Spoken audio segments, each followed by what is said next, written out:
News Time 740, the morning update for a Thursday. The U.S. is using computer warfare to attack Iran. Good morning, Paul Lindman and Scott Lynn. That information from a new book is making headlines nationally and internationally, I might add. The book is Confront and Conceal from David Sanger. He's the New York Times chief Washington correspondent. Subtitle of this book, Obama's Secret Wars and Surprising Use of American Power. David's with us this morning. And you say the war with Iran, in effect, has already begun.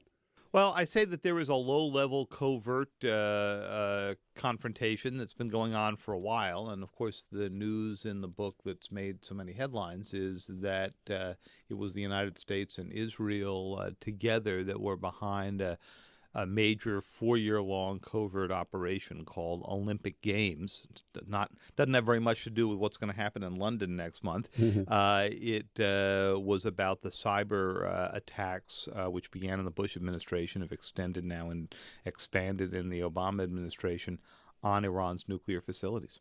Your chapter titled Olympic Games about the insertion of this malicious software into the Iranian military-industrial complex is fascinating. Can you give us a sense of what was going on, what we were doing to confuse the nuke scientists? What the United States and Israel did was design a worm that could get through what's called an air gap. Think of like a giant electronic moat that is around the Natanz nuclear enrichment site. Now, this is the place where those big centrifuges run at supersonic speeds. These are the big silvery machines that they have thousands of that enrich uranium. And the idea was to get into the computer system and get those machines to speed up or slow down much faster than they're supposed to, and basically make them explode. Now, the machines all came from Pakistan through A.Q. Khan, who you may remember was the man who set up an illicit network of nuclear goods. And because the machines are unreliable generally, the idea was to do this in a subtle enough way that the Iranians would not figure out that they were being hit by a computer worm, but rather that they were just suffering from breakdowns. And that worked until 2010 when somebody made an error in the programming, either the Israelis or the U.S., and this worm got outside of Natanz, got propagated all around the Internet, and it became known later on as Stuxnet. And at that moment, the Iranians began to figure out that something else was going on.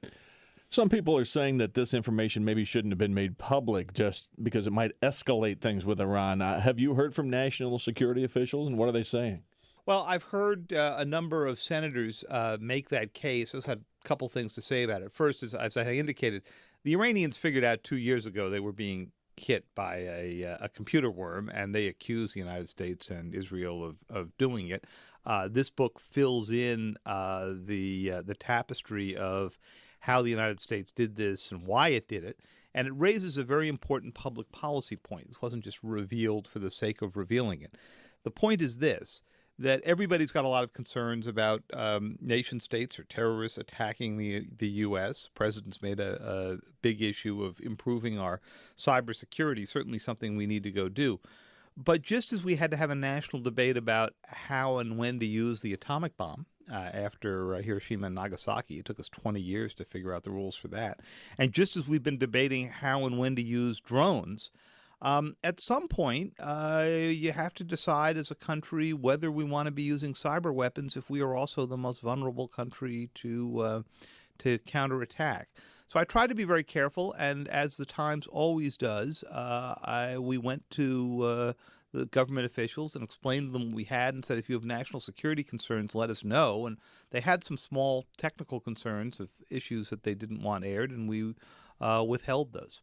We need to leave it there for now. David Sanger's new book is making headlines, Confront and Conceal. He's the New York Times chief Washington correspondent and a guy who loves visits to Portland. He'll be back through the Northwest later in the year. David, thank you so much for talking to us this morning. Thank you so much for having me on.